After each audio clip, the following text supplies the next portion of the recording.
যোৱাকালি সন্ধিয়া মাছ জাল লগাবলৈ আহিছে, মাছ ধৰিম বুলি যোৱা নাই। আমি ৰাতিপুৱা তদন্ত লোৱাত ইয়াত পানী ডুব খাই আছে। আকৌ এতিয়া আমি প্ৰশাসনক খবৰ দি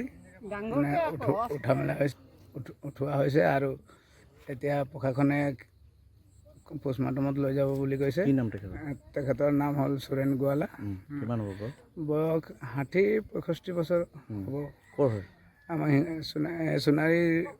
সোণাৰী শিঙৈতলী গাঁৱৰ হয়। 2 নং শিঙৈতলী।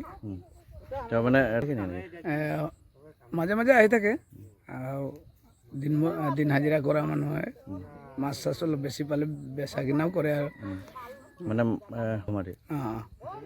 মাছ ধৰিবলৈ আহিছিলে সন্ধিয়া। তাৰপৰা মৃত্যু হৈছে। মৃত্যু হৈছে। পানীত ডুবি মৃত্যু হৈছে। পানীত ডুবি।